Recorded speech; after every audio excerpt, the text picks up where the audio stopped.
ولنبلونكم بشيء من الخوف والجوع نقص من الأموال والأنفس والثمرات وبشر الصابرين الذين إذا أصابتهم مصيبة قالوا إنا لله وإنا إليه راجعون أولئك عليهم صلوات من ربهم ورحمة وأولئك هم المهتدون. إن شاء الله هذا يريد كل فساد يأمن على هذا الدعاء. يا رب لك الحمد كما ينبغي لجلال وجهك وعظيم سلطانك. اللهم لك الحمد يا فاطر السماوات والأرض. اللهم لك الحمد يا بديع السماوات والأرض. اللهم صل على سيدنا محمد سيد المستغفرين. اللهم صل على سيدنا محمد سيد أهل الأرض وأهل الجنة أجمعين. اللهم اغفر لأخونا محمد عبد الوهاب وارحمه. اللهم اغفر لأخونا محمد عبد الوهاب وارحمه. اللهم اغفر لأخونا محمد عبد الوهاب وارحمه. اللهم يسر حسابه ويمن كتابه. اللهم يسر حسابه ويمن كتابه وثقل موازينه يا رب العالمين. اللهم ثبته عند السؤال. اللهم ثبته عند السؤال. اللهم اجعل قبره روضة من رياض الجنة. اللهم اجعل قبره روضة من رياض الجنة. اللهم ارحمه برحمتك التي وسعت كل شيء. اللهم ارحمه برحمتك التي وسعت كل شيء. اللهم ارحمه برحمتك التي وسعت كل شيء. واخر دعوانا ان الحمد لله رب العالمين وصلى الله وسلم وبارك على سيدنا محمد.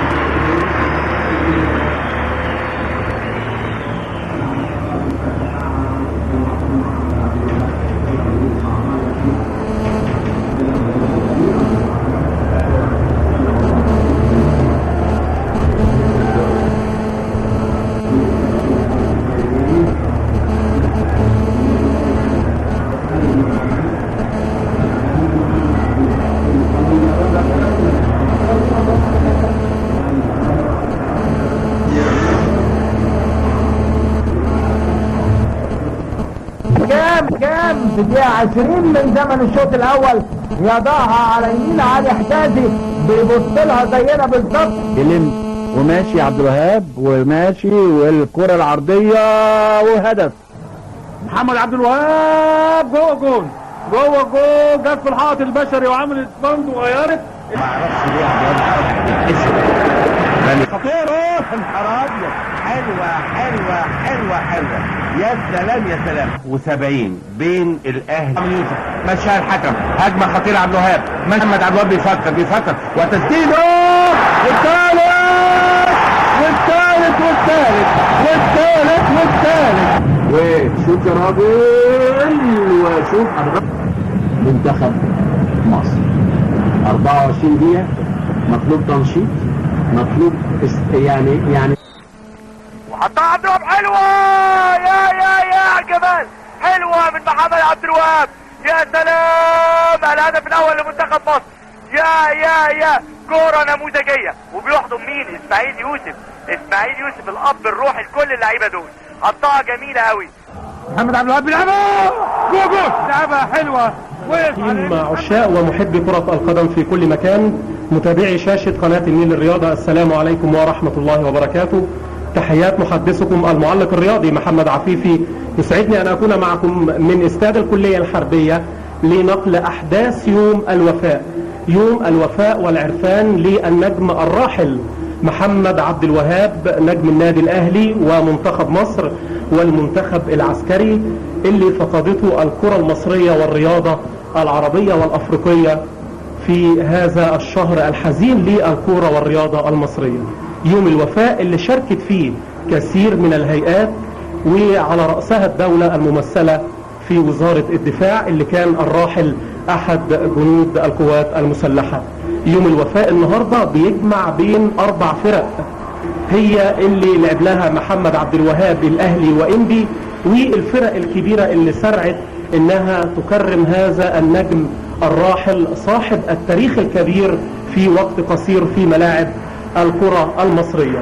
محمد عبد الوهاب اللي ارتدى فانيلة النادي الأهلي ونادي إنبي بيجمع بينهم اللقاء، والنادي الإسماعيلي ونادي الزمالك 2 من الكبار اللي بيشاركوا في اللقاء أيضا، وعبد الحميد بسيوني اللي بيمثل المنتخب العسكري في هذه الأمسية الكروية، اللي النهاردة يعني تعبير وأقل تعبير لهذا النجم اللي قلت لحضراتكم أسرى الملاعب في فترة قصيرة جدا، سواء مع ناديه النادي الأهلي أو مع منتخب مصر بالكثير من البطولات. اللقاء بيجمع بين منتخب الأهلي والإسماعيلي اللي بيرتدوا فانيلا واحدة، الفانيلا الحمراء النهاردة، ومنتخب الزمالك وإنبي اللي بيرتدوا أيضا فانيلا واحدة. النادي الأهلي ونادي الإسماعيلي بالفانيلا الحمراء هيبقوا على يمين السادة المشاهدين أمام الشاشة، ومنتخب إنبي والزمالك على شمال المشاهدين أمام الشاشة، في لقاء بيحكمه الدولي رضا البلتاجي الحكم الكبير، وبيعاونوا أيمن دجيش وأحمد أبو العلا. بدأت أحداث المهرجان أو أحداث التكريم النهاردة، هو مهرجان وتكريم ونطلق عليه أي اسم ليه محمد عبد الوهاب، اللي قلت لحضراتكم كل الشعب المصري سواء اللي بيشاهدوا كورة أو بينتموا للرياضة أو جميع الطوائف والفئات يعني تأثرت كثيرا لرحيل هذا النجم الموهوب. النهاردة بتشارك في هذا اليوم يوم الوفاء. هنرجع للقاء اللي هو اللقاء الأساس في هذا المهرجان، وبدأنا بآيات من الذكر الحكيم تلاها اللاعب الخلوق أسامة حسني نجم النادي الأهلي قبل بداية هذا اللقاء، واللاعبين اصطفوا على دايرة المنتصف، وبدأت أحداث التكريم باللقاء بين ال4 فرق. النهاردة قلت لحضراتكم النادي الأهلي والإسماعيلي بيمثلهم عصام الحضري في المرمى قدام وائل جمعة وشادي محمد صديق، أحمد شديد وأحمد الجمل، وسط الملعب حسام عاشور وحسن مصطفى ومحمد أبو تريكة، و2 فراودة محمد صلاح أبو جريشة نجم النادي الإسماعيلي، وفلافيو لاعب الأنجولي في صفوف النادي الأهلي. منتخب الزمالك والإسماعيلي أو فريقي الزمالك والإسماعيلي في لقاء اليوم، عبد الواحد السيد في أول ظهور ليه يمكن النهاردة جه يعني رغم انه راجع من اصابة وبعد طول غياب بيشارك في هذا اليوم، دليل على حب لهذا اللاعب من جميع اللاعبين من جميع الأندية سواء زمايله في المنتخب أو الأندية الأخرى. وإبراهيم سعيد ومحمود بيومي عماد عثمان، صلاح مارادونا وعبد العزيز توفيق وتامر عبد الحميد، معتز إينو في وسط الملعب، فؤاد سلامة، عبد الحميد بسيوني وحسام مبروك. رمي التماس لمنتخب هنقول بقى منتخب الأهلي والإسماعيلي، ترجع ورا لشادي محمد.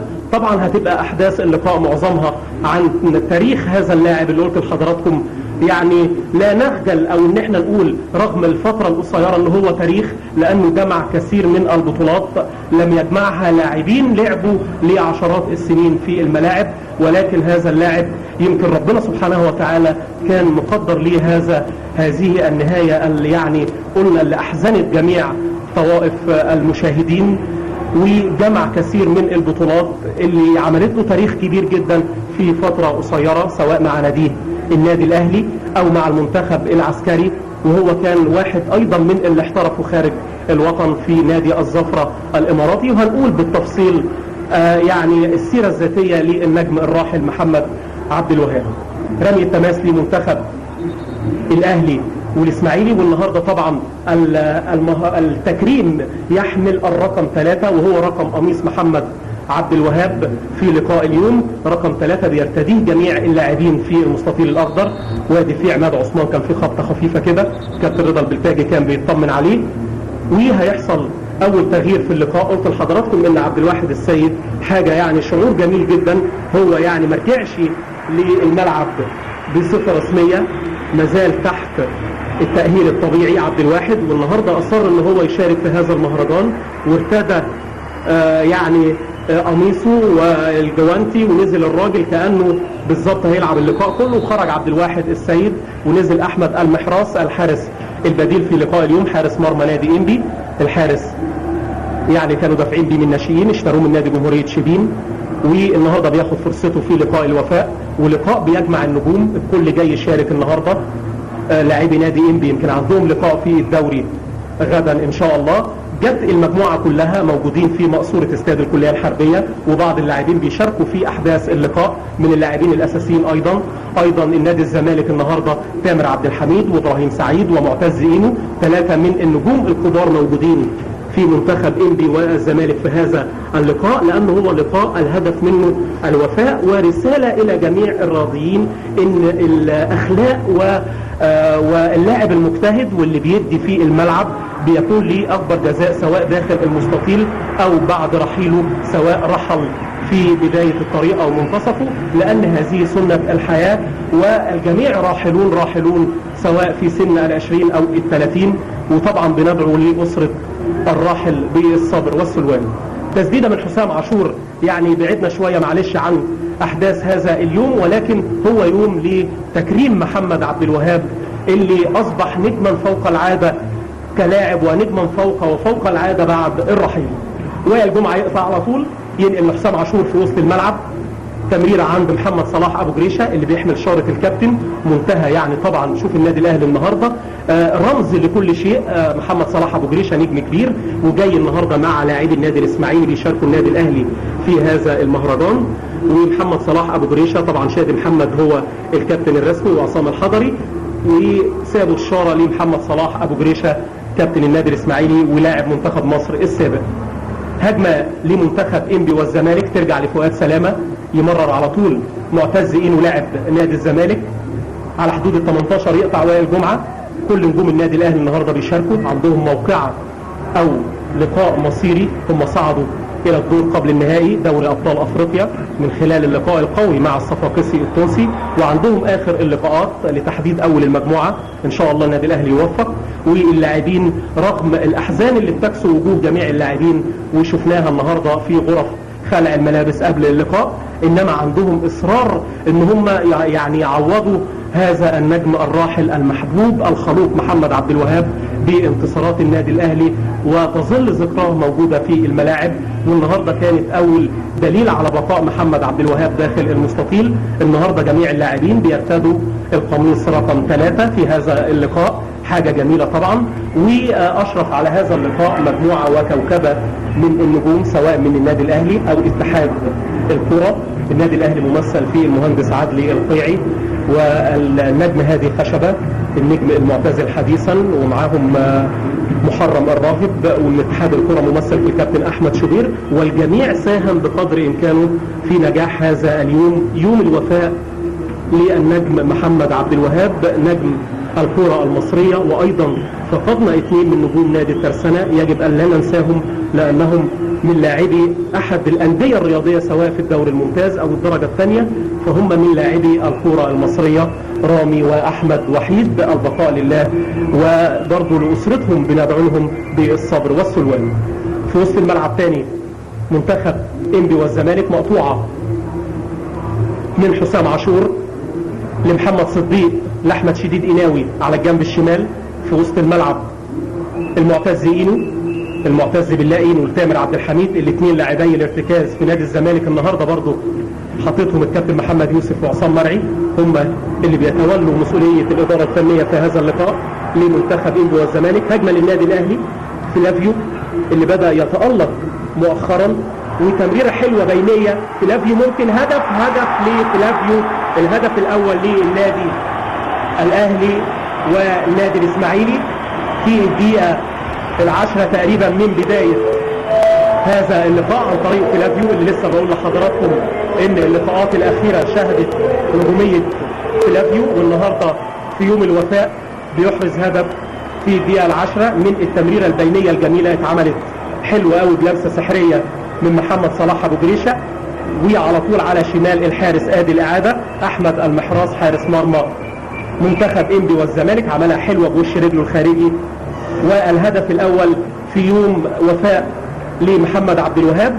والنهاردة يعني مش عايزين نقول سواء الاهلي الزمالك الاسماعيلي او انبي، الاربع فرق منصهرين تماما مع بعض، وكل نجم النهاردة كان عاوز يشارك في اللقاء بصرف النظر اهم حاجة ان هو يشارك في هذا اليوم. المعتز بالله اينو يفتح على الجنب الشمال عند صلاح مارادونا، يرجع بيها ورا محمود بيومي، تمريرة بينية تاني على الجنب الشمال فؤاد سلامة عايز يعدي، انما شادي محمد بخضرة يقطع لواء الجمعة.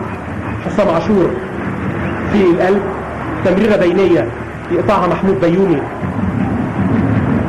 مساك منتخب انبي والزمالك لتامر عبد الحميد في وسط الملعب. حسن مصطفى يقطع على الجنب اليمين، توصل لفؤاد سلامة عايز يلحقها انما تخرج خارج المستطيل. رمي التماس للاهلي والاسماعيلي. طبعا النهارده كان في اتفاق قبل اللقاء، يمكن شايفين يمكن القميص موحد كده، النادي الاهلي قميص احمر وفيه خط اسود حداد على اللاعب محمد عبد الوهاب، نفس القميص باللون الابيض بيرتديه انبي والزمالك. ولقاء ومهرجان للوفاء، الوفاء لجميع لاعبي الكرة اللي فقدناهم على مر تاريخ الكرة المصرية، بداية بالنجم رضا نجم نادي الاسماعيلي في الستينيات، ومحمد حازم وعلي اغا في الثمانينات، واخيرا وتكون اخر احزان الكرة المصرية رامي جمعة واحمد وحيد. ودي تسديدة حلوة وهدف التعادل لمنتخب انبي والزمالك حسام مبروك، وبيشاور على الرقم 3. طبعا محمد عبد الوهاب سيكون في القلب، دائما في القلب يا عبد الوهاب، والرقم على القلب وفي كل مكان سواء القميص او الشورت. والتعادل 1-1 منتخب الاهلي والاسماعيلي ومنتخب انبي والزمالك، على طول مباشرة من حسام مبروك على يمين عصام الحضري. التعادل الايجابي 1-1. وبقول لحضراتكم ان شاء الله يكون هذه احزان اخر احزان الكرة المصرية والرياضة المصرية. الشهداء شهداء اللعبة وشهداء الرياضة، يعني محمد عبد الوهاب واحد من اللي توفوا في ميادين العمل لانه في ارض الملعب، والجميع تأثر لغياب ورحيل هذا النجم الخلوق اللي قلت لحضراتكم. ادي الصورة طبعا في قلوبنا يا عبد الوهاب، والجماهير يعني جمعت جميع الشعارات واللافتات والصور للنجم الراحل. ويعني عذرا من السادة المشاهدين، عذرا للسادة المشاهدين ان احنا هنتكلم كتير عن هذا النجم، يعني احنا مش عايزين ننساه، ولو ان النسيان في هذه الحالات هو افضل شيء عشان نكمل المسيرة، سواء لاعبي النادي الاهلي او لاعبي منتخب مصر او جميع اللاعبين اللي حزنوا على فقيد هذا اللاعب. تسديدة من فلافيو في ايد الحارس احمد المحراس على طول، امامية عند حسام مبروك، يلمس بضربة رأس الى صلاح مارادونا في وسط الملعب، يقطع حسن مصطفى مكوك النادي الاهلي، يفتح حلو قوي لابو تريكة، هيعمل البليسنج بتاعته، عمل البليسنج حلوة حلوة حلوة يا ابو تريكة. شايفين اهداف كتير وشايفين حاجة حلوة قوي في استاد الكلية الحربية.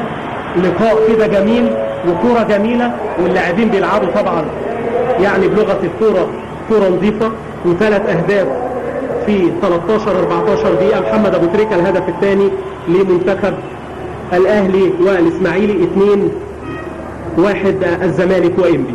لقاء الوفاء اللي بيشهد اليوم تكريم هذا النجم الخلوق سواء كان في الملعب، ووفاء له وهو في رحيله محمد عبد الوهاب، اللي لن نمل من ذكر اسم هذا اللاعب اللي قلت لحضراتكم يمكن في خلال سنتين تقريبا مع النادي الاهلي ومنتخب مصر والمنتخب العسكري. ادي واحدة عرضية خطيرة يمسكها عصام الحضري كويس قوي، وادي اللقاء واخد شكل جميل وفي سرعة اهو جدية محمد ابو تريكة. وهنتكلم كده لما الكرة تقف عن تاريخ محمد عبد الوهاب. رمي التماس للنادي الاهلي مشاور عليها احمد ابو العلا، انما اداها الكابتن رضا البلتاجي للزمالك وانبي. عبد العزيز توفيق لتامر عبد الحميد، المعتز اينو لابراهيم سعيد، من لمسه واحده تتقطع محمد صلاح ابو جريشه عند فلافيو، النجم الذي غاب التألق عنه والتوفيق كثيرا مع النادي الاهلي. تمريرة حلوة وحسن مصطفى، هدف ثالث للنادي الاهلي والنادي الاسماعيلي. ادي فلافيو شايفينه بقى النهارده، بقول لحضراتكم بيواصل مسلسل التألق، احرز الهدف الاول وبيصنع الاهداف ايضا فلافيو. يعني النهارده الراجل بيقول انا بعمل كل حاجه في الكوره. الهدف الثالث حسن مصطفى. هنشوف اهداف كتيره في المهرجان النهارده ولاعيبه كتيره جايه تشارك، سواء لاعبي انبي ولاعبي النادي الاسماعيلي، لاعبي النادي الاهلي. جميع القائمه النهارده موجوده، 30 لاعب موجودين مع النادي الاهلي اللي بيشاركوا في البطولات المحليه. وهي هدف ثالث شفناه في الاعاده لحسن مصطفى. في دقيقة 15 دقيقة 4 أهداف، 3 منتخب الأهلي والإسماعيلي و1 إنبي والزمالك. مقطوعة من محمد صديق، يرجع بيها ورا شادي محمد لعصام الحضري. تمرير على الجنب اليمين شادي محمد، حسن مصطفى اللي نازل يستلم، شادي فتح له على الجنب اليمين، بيقرب له محمد صلاح ابو جريشه. فلافيو من لمسه واحده حلوه قوي تاني لشادي المتقدم مع زمايله. محمد صلاح ابو جريشه، حسن مصطفى يغير الملعب لمحمد صديق عند احمد شديد قناوي، يستلم احمد وداخل لجوه جنب ابو تريكه. عملها حلوه لفلافيو، عايز يعدي من ابراهيم سعيد ويقفل ابراهيم ويمشى رضا البلتاجي، قال له مفيش حاجه، قريب من الكوره لسه بلياقته الكابتن رضا البلتاجي، واحد من حكامنا اللي كانوا مميزين داخل المستطيل وما زال الراجل قادر على العطاء. محمد ابو تريكه لحسن مصطفى على مهله خالص، حسن من لمسه واحده. احمد الجمل لاعب النادي الاسماعيلي ايضا اللي بيشارك مع النادي الاهلي النهارده، احمد الجمل ومحمد صلاح ابو جريشه، 2 من نجوم النادي الاسماعيلي. محمد ابو تريكه براحته خالص لحسن مصطفى. طبعا اللعيبه اكيد خايفين على بعض، النادي الاهلي عنده لقاء حاسم، تمريره بينيه انما في تسلل سابق بخطوه فلافيو على محمود بيوني، وتسلل ضربه حره لمنتخب الزمالك. وين قلت لحضراتكم ان محمد عبد الوهاب كان معار لنادي الزفره الاماراتي، احد انديه الامارات، كان معاه العقد في 4 سنوات.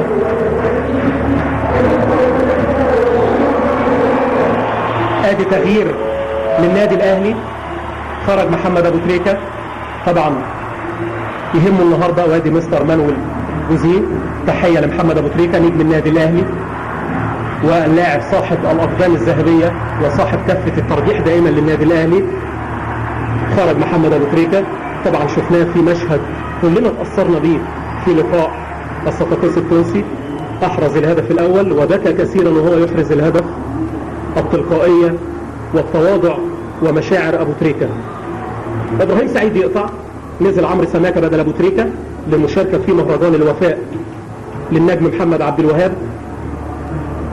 تامر عبد الحميد، قلت لحضراتكم ان محمد عبد الوهاب كان محترف في نادي الزفره الاماراتي، وكانت بدايته مع الملاعب وهو ناشئ مع مركز شباب سنورس، مركز شباب القريه اللي بينتمي ليها محمد عبد الوهاب من محافظه الفيوم، وانتقل الى صفوف نادي الالمونيوم. كان نادي الالمونيوم احد انديه الدوري الممتاز، واحترف في نادي الزفره الاماراتي عن طريق نادي الالمونيوم. نشوف الهجمه وائل جمعه لفلافيو اللي عايز يعمل الثنائيه ليه في اللقاء النهارده الودي، انما يمسك على طول احمد المحراس، وانتقل الى نادي الزفره الاماراتي عن طريق نادي الالمونيوم. ومحمد عبد الوهاب النجم الراحل الخلوق كان في كثير من المفارقات في حياته ومشواره في الملاعب. قلت لحضراتكم يعني هو احترف في نادي الزفره تقريبا على الورق، وكان اعير تاني الى نادي انبي النادي المصري لمده 2 سنين، واعير ايضا الى النادي الاهلي. يعني ال4 مواسم اللي كان معار لهم لنادي الزفره ما لعبش فيهم لنادي الزفره، وكانت اخر مواسمه على الورق مع نادي الزفره الموسم الحالي اللي شهد كثير من الصراعات على هذا النجم اللاعب الكبير محمد عبد الوهاب، سواء من النادي الاهلي النادي المصري اللي لعب له لمده موسمين. هجمه عن طريق فؤاد سلامه، عايز يلعبها على حدود ال18 لصلاح مارادونا، تتقطع، وشهد كثير من الصراعات على هذا النجم. ولكن القدر لم يمهل محمد عبد الوهاب لمواصلة مشوار التألق مع النادي الأهلي، وحقق كثير من البطولات. كانت بداية تألقه مع منتخب الناشئين اللي كان بيقوده الكابتن حسن شحاتة، وخد معاه كاس الأمم الأفريقية في بوركينا فاسو. هجمة لمنتخب الزمالك وإنبي، إنما تتقطع على حدود ال 18 من شادي محمد. قلت لحضراتكم ان بداية التألق كان مع منتخب الناشئين مع الكابتن حسن شحاتة في كأس الأمم الأفريقية اللي فاز بيها في بوركينا فاسو، وتأهل إلى كأس العالم بالإمارات اللي خرجنا فيها من دور ال 16 أمام الأرجنتين. ودي كانت بداية تألق محمد عبد الوهاب اللي طالع معاه الجيل بتاعه عماد متعب أيضا إلى المنتخب الأول، وهم أصبحوا نجوم المنتخب الأول مع زمايله. وأيضا المدير الفني أصبح هو الكابتن حسن شحاتة المدير الفني لمنتخب الناشئين. تغييرين تاني للنادي الأهلي،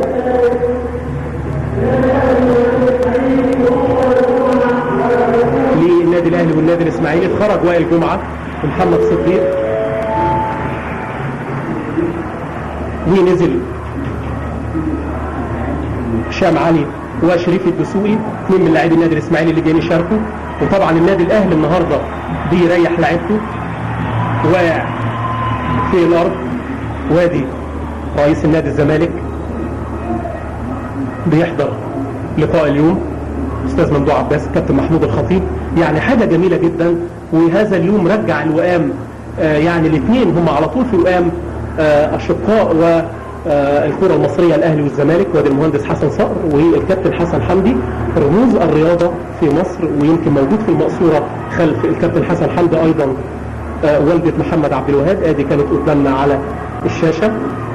وتغييرين، وادي الجماهير اللي جات النهاردة تقريبا 70% من مدرجات استاد الكلية الحربية وجنباته بتمتلئ بالجماهير، سواء جمهور الكرة المحب لهذا النجم وجماهير القوات المسلحة اللي كان محمد عبد الوهاب احد جنود القوات المسلحة.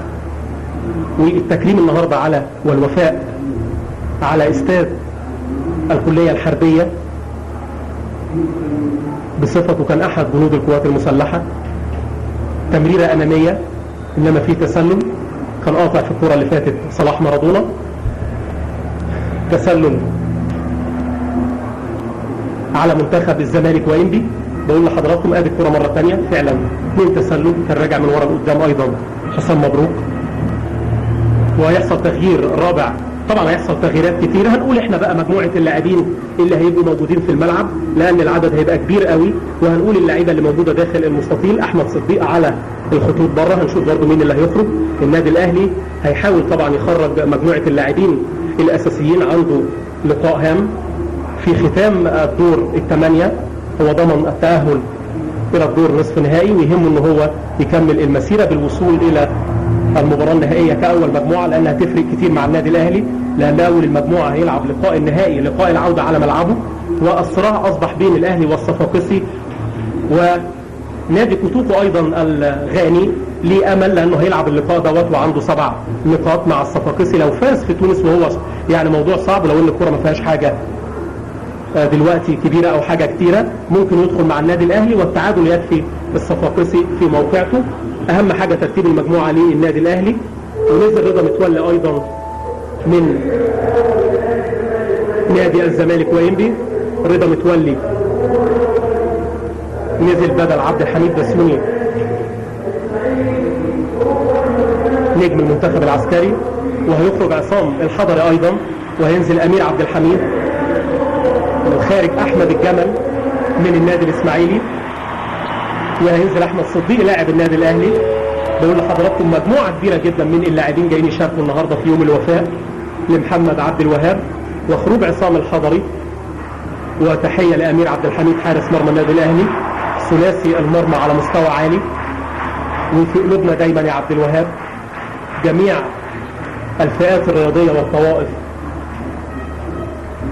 في يوم الوفاء لهذا النجم الخلوق واللاعب المبدع صاحب التسديدات القوية، وكان أقرب إلى أداء روبرتو كارلوس صاحب منصة الصواريخ البرازيلي. محمد عبد الوهاب كان واحد من عينة هذه اللاعبين على مستوى عالي جدا. شفنا ليه أهداف مع النادي الأهلي، ويرجح كفة النادي الأهلي في الفوز بكاس مصر. أهدافه في أسمنت السويس وحرس الحدود كانت أهداف مؤثرة. ايضا مع منتخب مصر كان صاحب ضربة جزاء في اللقاء النهائي امام ساحل العاج. المنتخب العسكري كان هو صاحب هدف الفوز في اللقاء النهائي امام الجزائر في كاس العالم اللي اقيمت 2005 في المانيا، وكان هو هداف البطولة. راجل كان بيلعب مدافع ايسر وهداف بطولة العالم العسكرية في المانيا ب3 اهداف تمريرة بينية. طبعا بياخدنا السي في او السيرة الذاتية بتاعت محمد عبد الوهاب من احداث اللقاء الهادئ اللي اللعيبة بتلعب بغرض الوجود في هذا اليوم برغم الاحزان قلت لحضراتكم اللي بتكسر وجوههم، انما هي كده الحياة ولازم الرسالة تكمل. قلت لحضراتكم ان الكرة المصرية فقدت الكثير من اللاعبين على مدار تاريخها، وكانوا لاعبين على مستوى مهاري واخلاقي عالي جدا ومن المؤثرين في تاريخ الكرة المصرية. والنهاردة رسالة لجميع اللاعبين ان اللاعب الخلوق واللاعب المتميز دائما ما يلقى الوفاء والتكريم سواء كان موجود على قيد الحياة او رحل في اي مرحلة سنية. ادي ضربة حرة ومداعبات كده يعني خفيفة وروح طيبة بين اللاعبين، ويمكن اللقاءات ديت بتدوب يعني كده حساسية الشدة اللي بين اللاعبين في لقاءات الدوري والكاس والبطولات المحلية. شايفين النهاردة الكل جاي في حب وتآخي في هذا اللقاء. مقطوع على طول محمود بيومي في وسط الملعب، صلاح مارادونا للمعتز بالله اينو، كان مدي ضربة حرة رضا البلتاجي، تامر عبد الحميد. تقريبا 26 دقيقة من زمن الشوط الأول والتقدم ب3 أهداف لمنتخبي الأهلي والإسماعيلي. 1 منتخب الزمالك وإنبي في اللقاء الودي ويوم الوفاء للنجم الراحل محمد عبد الوهاب. وأيضا بنتذكر وننعي نجمي الترسانة وحيد ورامي. على حدود ال18 عند حسام مبروك وتسديدة من بعيد قوي من صلاح مارادونا اللي راجع النهاردة، كان بقاله فترة غايب صلاح مارادونا. آخر محطاته كانت النادي المصري ونادي إنبي هذا الموسم ما لعبش معاهم كتير، لعب لقاءين من 5 لقاءات. نادي إنبي اللي بيقوده هذا الموسم راينر تسوبل الألماني، ولم يقدم ما ننتظر من نادي إنبي. يعني النهاردة ال4 أندية أصحاب القوى الكروية العظمى في مصر. ادي حضراتكم الصورة اللي بتعبر عن كلامنا محمد عبد الوهاب ورامي وأحمد وحيد ورامي جمعة لاعبي نادي الترسانة. ويمكن أحمد وحيد كان واحد من زملاء محمد عبد الوهاب المقربين، وكان زميله في المنتخب الأولمبي في تسلل. رفع على طول على عبد العزيز توفيق حامل الراية أحمد أبو العلا، يقطع عبد العزيز توفيق لتامر عبد الحميد في وسط الملعب. تمرير عند حسام مبروك، راجع على وسط ملعبه، أمامية من عماد عثمان ما يسيطرش عليها تامر عبد الحميد، وتبقى رمية تماس للنادي الأهلي والإسماعيلي. طبعا لازم نقول الأهلي والإسماعيلي موجود محمد صلاح أبو جريشة، كان موجود أيمن الجمل، ونزل شريف الدسوقي، كلهم من لاعبي النادي الإسماعيلي اللي جايين النهارده يشاركوا في هذا اللقاء. والمهندس يحيى الكومي رئيس النادي الإسماعيلي موجود في المقصورة الرئيسية أيضا. قلت لحضراتكم إن ال4 أندية النادي الأهلي ونادي إنبي ارتدى ليهم الفانيلا محمد عبد الوهاب، ونادي الزمالك ونادي الإسماعيلي أول ناديين سرعوا إن هم ويبادروا ينظموا لقاء الوفاء لمحمد عبد الوهاب في لفتة طيبة وكريمة وليست جديدة ولا غريبة على الأندية الكبيرة المصرية. النهارده لقاء يجمع الرباعي الذهبي في الدوري إنبي والإسماعيلي والأهلي والزمالك. أيضا كان عبد الحميد بسيوني ممثل للمنتخب العسكري في هذا اللقاء وقدم درع للنادي الأهلي. كابتن النادي الأهلي النهارده كان في اللقاء محمد صلاح أبو جريشة كضيف على النادي الأهلي، ومعاه شادي محمد أيضا كابتن النادي الأهلي.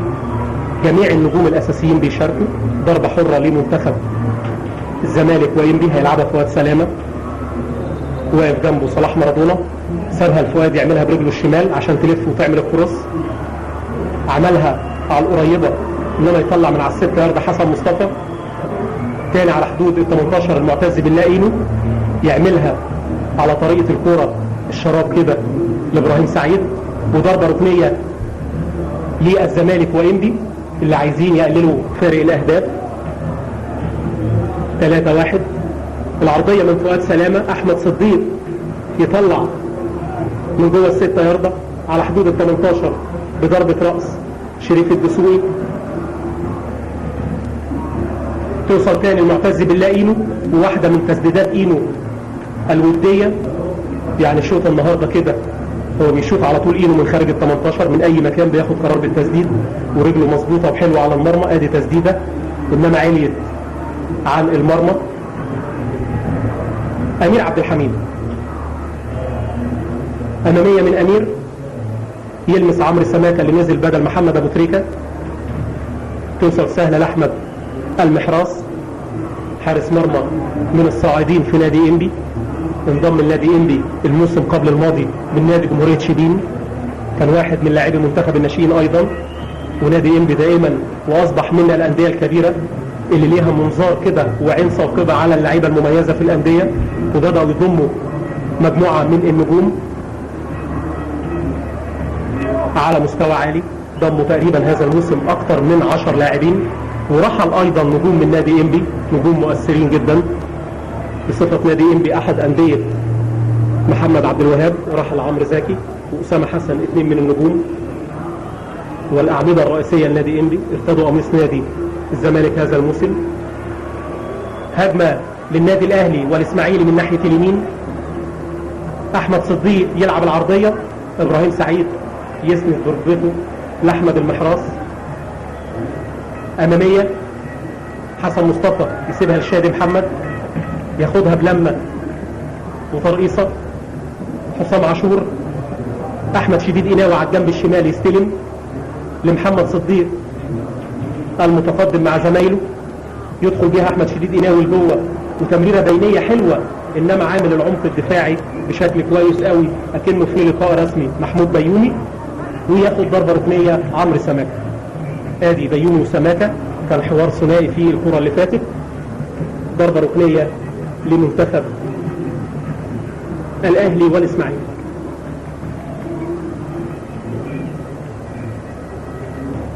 داخلين على الدقيقة 33 من زمن الشوط الاول. يوم الوفاء لنجم الكرة المصرية ونجم منتخب مصر والنادي الاهلي والمنتخب العسكري محمد عبد الوهاب. تغيير ايضا للنادي الاهلي والاسماعيلي، خرج محمد صلاح ابو جريشة. هنشوف مين اللي نزل. رامي ربيع لاعب النادي الاهلي اللي منتقل من الشرقية للدخان. طبعا لعيبة كتير جدا موجودين النهاردة، يمكن تقريبا اكثر من 8-9 تغييرات في النص ساعة اللي لعبناها. تمريرة لاحمد صديق انما يحط سن الجزمة صلاح مارادونا، وضربة ركنية لمنتخب الاهلي والاسماعيلي اللي متقدم منتخب الاهلي والاسماعيلي ب3 اهداف عن طريق فيلافيو وابو تريكة وحسن مصطفى، وهدف منتخب انبي والزمالك عن طريق حسام مبروك. ضربة ركنية نقل نفسه احمد شديد قناوي اللي بيلعب ناحية الشمال عشان يلعبها برجله العكسية وتلف، لعبها قصيرة عند عمرو سماكة لشديد قناوي تاني في المساحة الفاضية، ومن مرة واحدة انما تقلش من على وش رجله وتعدي الناحية الثانية خالص، تبقى رمية التماس لنادي انبي والزمالك او منتخب انبي والزمالك. عبد العزيز توفيق يسيبها لتامر عبد الحميد، يرجع بيها ورا لابراهيم سعيد، يحط معاه رجله فيلافيو وتبقى رمية تماس لمنتخب الزمالك وانبي. تغيير ايضا للنادي الاهلي، احمد حسن استفوزة وهيخرج حسن مصطفى لاعب النادي الاهلي. شايفين طبعا يمكن اللعيبة حسن مصطفى اطلق لحيته، يعني ديت من مظاهر الحزن وما فيهاش طبعا اي نوع من التكلف. او كل اللعيبة بقول لحضراتكم لاعبي الاهلي والزمالك والاسماعيلي جميع الرياضيين في مصر بكوا هذا اللاعب وحزنوا له كثيرا، اولا للاخلاق العالية اللي كان عليها والتواضع من محمد عبد الوهاب والاداء المتميز داخل المستطيل الاخضر والبطولات الكتيرة اللي احرزها سواء مع النادي الاهلي. تسديدة حلوة حلوة حلوة خرجتنا التسديدة من صلاح مارادونا وترجع له تاني وعامل الفولو والتألق من امير عبد الحميد. يعني زعقنا مع الكرة اللي فاتت وعايزين ندخل كده في اجواء لقاء كروي، وفعلا خرجنا في الكرة اللي فاتت صلاح مارادونا. فاجئنا وفاجئ كل اللي في الملعب بتسديدة حلوة قوي، انما تصطدم بالعارضة، عارضة امير عبد الحميد، وتترد تاني وهو اللي عمل الفولو عليها وتألق فيها امير عبد الحميد. وضربة مرمى تتلعب على طول. ادي الكرة مرة تانية صاروخية ما كانش يعمل لها حاجة امير، يعني هو خلاص راح لها بعد ما الكرة كانت عدت. وتسديدة تانية انما المرة دي امير عبد الحميد قام بدور البطولة ويطلع الكرة. فلافيو على حدود ال 18 بتتعاد ثالث ورابع مرة. اخراج النهاردة الوحدة ال 12. وقناة النيل للرياضة ايضا اللي بتنقل هذا اللقاء. احمد شديد قناوي تمريرة امامية ياخدها فؤاد سلامة. فؤاد عند حسام مبروك اللي احرز الهدف الوحيد حتى الان لمنتخب الزمالك وانبي. احمد صديق يعمل انطلاقة، وواحدة من انطلاقاته بيتميز كده، بياخد الكرة تحس ان في سرعة في اداء احمد صديق. فلافيو على حدود ال 18 تسديدة حلوة زي اللي فاتت، كانت عايزة تلطة شوية انما خارج المرمى. ضربة مرمى لمنتخب انبي والزمالك. التسديدة اللي فاتت حلوة من صلاح امين لاعب النادي الاسماعيلي اللي انتقل هذا الموسم من صفوف نادي القناة. في وسط الملعب تامر عبد الحميد. تامر المعتز باللاقيني بيغير الملعب عند فؤاد سلامة. تمريرة لصلاح مارادونا يطلع فؤاد سلامة واحدة والتانية حلوة. انطلاقة من فؤاد يعمل العرضية عند حسام مبروك تترد له تاني والعرضية حلوة. وادي ضربة الرأس الهدف الثاني، ضربة رأس من رضا متولي، هدف ثاني للزمالك وانبي. رايح وبيحتفل بطريقته، والكل النهاردة يبرز هذا الرقم، رقم الوفاء لمحمد عبد الوهاب، رقم قميصه رقم 3. و3 لمنتخب الاهلي والاسماعيلي، 2 لمنتخب الزمالك وانبي. 5 اهداف في دقيقة 38 من زمن الشوط الاول. ادي الاعادة مرة تانية قدام حضراتكم. فؤاد سلامة عمل العرضية المرة الاولى، تترد تاني من شريف الدسوقي وترجع لفؤاد سلامة يلعب العرضية. ضربة الرأس من رضا متولي حلوة على يمين امير عبد الحميد. بهدفين للزمالك وانبي مقابل 3 اهداف للاهلي والاسماعيلي. احمد حسن استفوزة يقطع فؤاد سلامة. تامر عبد الحميد تمريرة امامية من تامر. صلاح مارادونا نجم هذا الشوط حرك كتير قوي وسدد كورتين، واحدة فوق العارضة وواحدة في العارضة حلوة قوي. تمريرة من صلاح انما ما ربطش معاه حسام مبروك، توصل لامير عبد الحميد. امير عبد الحميد امامية يقطع فؤاد سلامة. ادي النتيجة قدام حضراتكم، الاهلي والاسماعيلي 3 الزمالك وانبي 2. وتسلل على رضا متولي. احمد صديق انطلاقة لاحمد صديق تاني على الجنب اليمين. احمد صديق يسند مع عمرو سماكة، تتقطع في وسط الملعب. صلاح مارادونا تامر عبد الحميد لصلاح تاني. فؤاد سلامة تمريرة امامية على الطريقة الانجليزية حلوة عند حسام مبروك، ما كانش فيه تسلل، سند على صدره تطول منه وياخدها صديق. شادي محمد لاحمد حسن استفوزة ماشي براحته. طبعا اللعيبة بتلعب براحتها قوي. قلت لحضراتكم لقاء الهدف منه الوفاء والوقوف لهذا اللاعب. رضا متولي انفراد، كان عايز يجيب هدف التعادل. رضا متولي لاعب نادي غزل المحلة ولاعب منتخب الشباب السابق، واحد اوراق نادي انبي هذا الموسم اللي انتقل مع احمد المحمدي. رضا متولي لاعب مميز وبنيانه قوي. ومن أكبر صفقات هذا الموسم ماليا على مستوى الكرة المصرية، قلت لحضراتكم هو وأحمد المحمدي لاعب منتخب الشباب أيضا.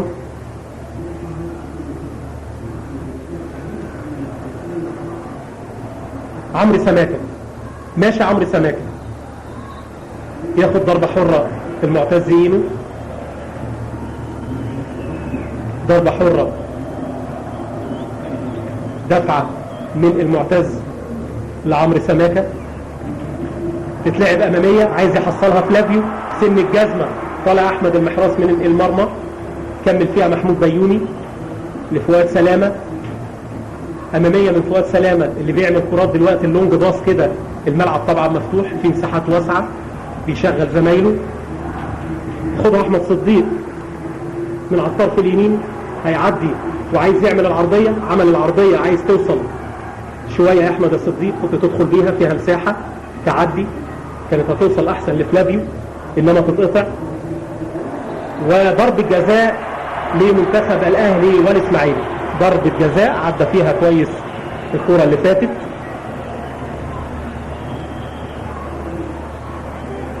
في اعتقادي كده اللي عدى بيها كان صلاح امين، عدى هو في الكرة اللي فاتت واعتبروا خدوا بسن الجزمة ضربة جزاء. بيرفع ايده فؤاد سلامة عشان يعني يظهر للحكم ان هو ما اشتركش.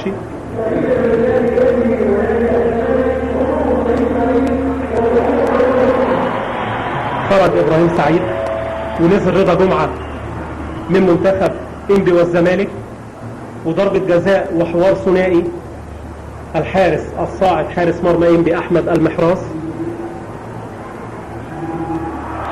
والهدف الرابع للنادي الاهلي والنادي الاسماعيلي، شادي محمد كابتن النادي الاهلي عمل لمسة ايضا في لقاء اليوم بضربة الجزاء. هدف رابع، 6 اهداف حتى الان في 42 دقيقة من زمن الشوط الاول. يوم الوفاء للنجم الراحل محمد عبد الوهاب نجم النادي الاهلي والمنتخب العسكري ومنتخب مصر اللي اتكلمنا عليه اثناء احداث الشوط الاول. وادي الاعادة مرة ثانية، وادي 3 قميص محمد عبد الوهاب مع النادي الاهلي، والنهاردة جميع اللاعبين بيحملوا الرقم 3.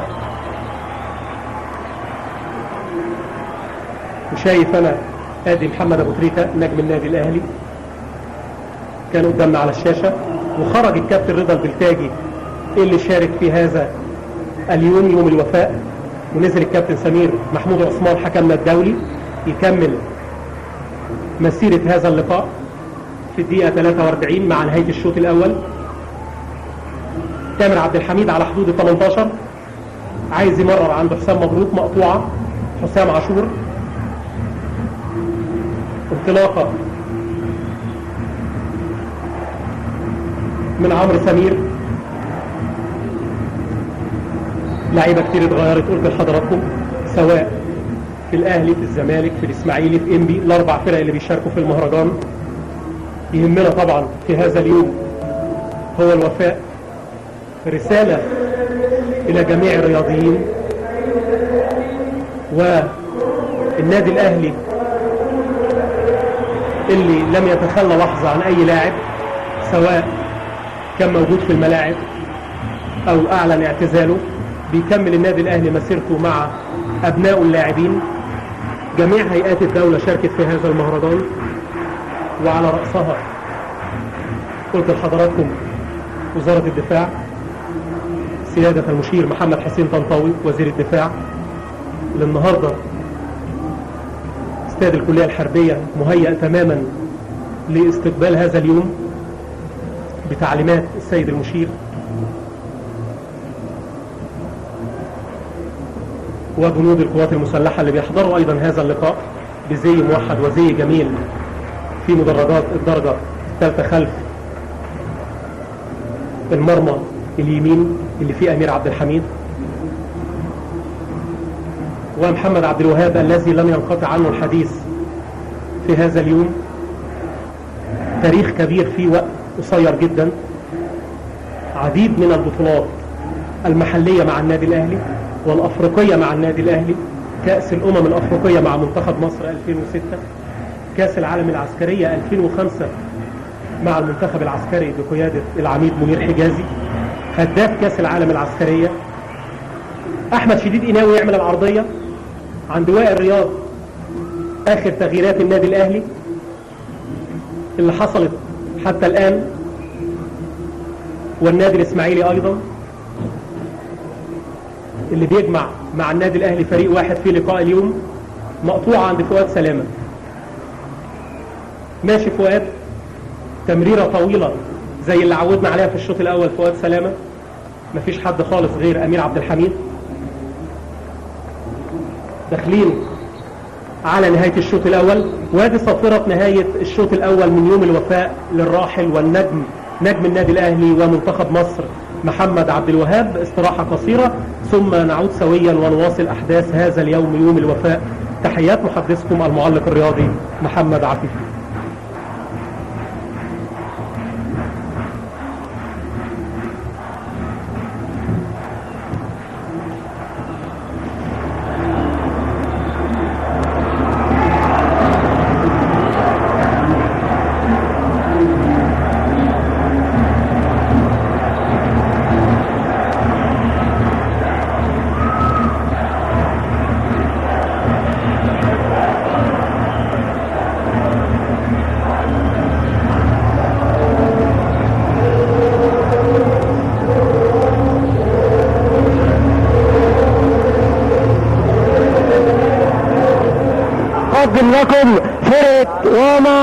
نقدم لكم فرقة واما اغنية مهداة للكابتن الراحل المرحوم محمد عبد الوهاب. فرقة واما اتفضل.